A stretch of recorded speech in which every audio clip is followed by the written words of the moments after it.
Marwadi university మంచి భవిష్యత్తు కోసం తెలుగు విద్యార్థులు ఇష్టపడే యూనివర్సిటీ. కాల్ 9059052378 9059052379.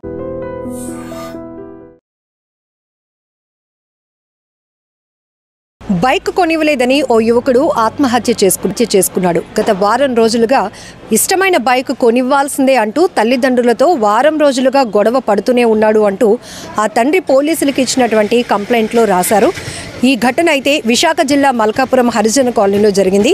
23 సంవత్సరాల సాయి గణేష్ హెచ్పిసిఎల్లో కాంట్రాక్ట్ కార్మికుడిగా పనిచేస్తున్నాడు. అయితే తనకు ఇష్టమైన బైక్ కొనివ్వాలంటూ తల్లిదండ్రులపైన తీవ్రమైన ఒత్తిడి తీసుకొచ్చాడు.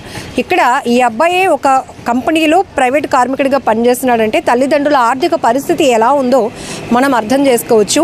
ఈ మధ్య తరచుగా చూస్తున్నాం, చాలా వరకు యువకులు ఆత్మహత్యలు చేసుకోవడానికి కారణాలు కూడా ఒకటి బైక్ కొనివ్వలేదని, లేకపోతే బర్త్డేకి గిఫ్ట్ ఇవ్వలేదనో, ప్రేమించిన అమ్మాయితో పెళ్లి చేయలేదనో, బెట్టింగ్లకు అలవాటు పడి డబ్బులు పోగొట్టుకున్నామనో, లేకపోతే ఇలా రకరకాలుగా ఇంకొక కొన్ని సందర్భాల్లోనైతే వెళ్ళవద్దు అని హెచ్చరించిన, జాగ్రత్తగా ఉండండి నాన్న అని హెచ్చరించినా కూడా వినకుండా ఫ్రెండ్స్తో సరదాగా జలపాతాలకు వెళ్ళటం, బీచ్లకు వెళ్ళడం, ప్రమాదానికి గురై ప్రాణాలు కోల్పోవటం. ఇక్కడ కారణం ఏదైనా కూడా పిల్లలను కోల్పోతున్న ఆ తల్లిదండ్రుల కడుపు కోత తీరనిది అని చెప్పొచ్చు. వాళ్ళ రోదన కూడా ఎవరు తీర్చలేదు.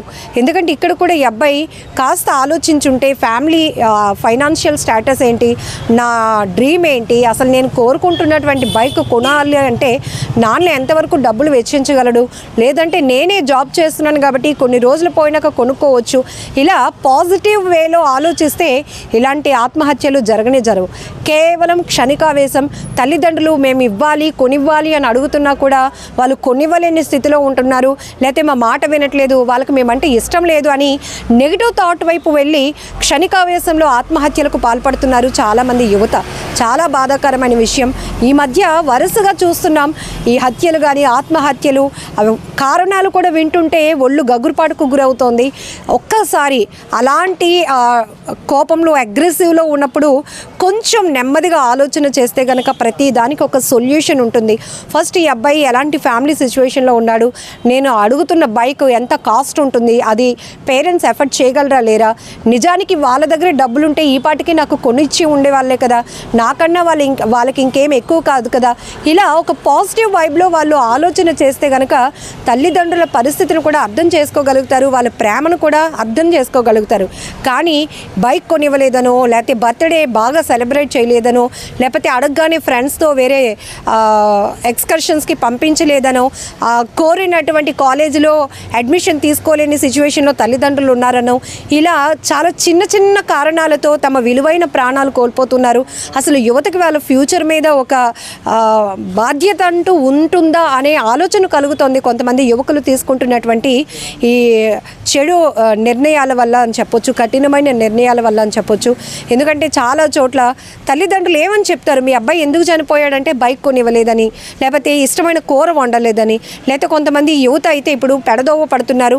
ఒకవైపు కాలేజీలకు వెళ్తూ చదువుకుంటున్నామని చెప్తూనే మరొక వైపు చెడు తిరుగుళ్ళు తిరుగుతూ వ్యసనాలకు అలవాటు పడుతున్నారు.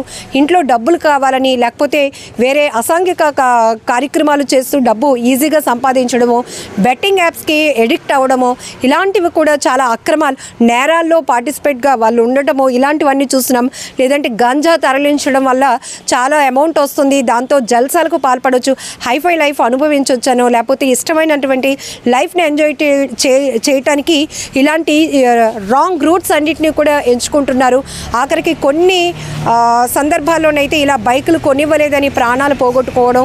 ఈ మధ్య ఇప్పుడు ఎగ్జామ్స్ టైం నడుస్తోంది, ఒక సబ్జెక్టు ఫెయిల్ అయ్యానో, లేకపోతే ఇప్పుడే ఎగ్జామ్ రాసి వచ్చాను, ఈ ఎగ్జామ్ నేను బాగా అటెంప్ట్ చేయలేదు, నేను ఫెయిల్ అయిపోతాను, నేను ఒకవేళ ఫెయిల్ అయిపోతే మా పేరెంట్స్ నన్ను ఏమైనా అంటారేమో అని ముందుగానే వీళ్ళే మదన పడిపోయి ఆలోచించేసుకొని దాన్ని ఎక్కువ స్ట్రెస్లా తీసుకొని సూసైడ్ చేసుకోవడము, ఇవన్నీ కూడా ఏ తల్లిదండ్రులు తమ బిడ్డల్ని పోగొట్టుకోవాలని అనుకోరు.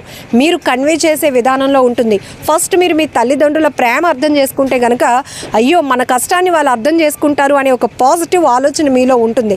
అంతేగాని మీరే ఊహించేసుకొని ఇంకొకరితో కంపేర్ చేసేసుకొని ఆత్మహత్యలు చేసుకొని ప్రాణాలు పోగొట్టుకొని ఆ తల్లిదండ్రులకి తీవ్రని దుఃఖాన్ని మిగిల్చి వెళ్తున్నారు. ఒక్కసారి ఆలోచించాల్సిన అవసరం కూడా ఉంది.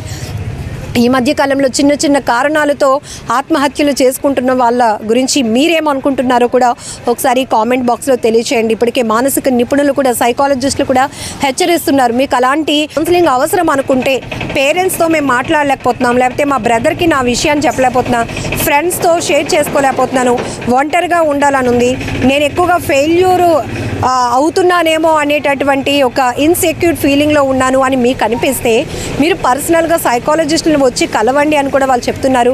మా వాల్యుబుల్ సజెషన్స్ కూడా మీ లైఫ్ని ఎఫెక్టివ్గా, స్ట్రాంగ్గా లీడ్ చేయడానికి ఉపయోగపడతాయని కూడా చెప్తున్నారు. సో ఒక్కసారి తల్లిదండ్రులు పిల్లల మధ్య బాండింగ్ కూడా ఎలా ఉంటుంది, ఆ గ్యాప్ ఎందుకు మెయింటైన్ అవుతుంది, ఈ విషయాలన్నిటిపైన కూడా విశ్లేషణ జరగాల్సిన అవసరం ఉంది. మీరు కూడా ఈ బైక్ కొనివ్వలేదనో, గిఫ్ట్ ఇవ్వలేదనో, ప్రేమించిన అమ్మాయితో పెళ్లి చేయలేదనో, ఇలాంటి కారణాలతో ఆత్మహత్యలు చేసుకుంటూ తల్లిదండ్రులకి కడుపుకోత మిగులుస్తున్న వారిపైన మీరేమనుకుంటున్నారో కామెంట్ బాక్స్లో మెన్షన్ చేయండి.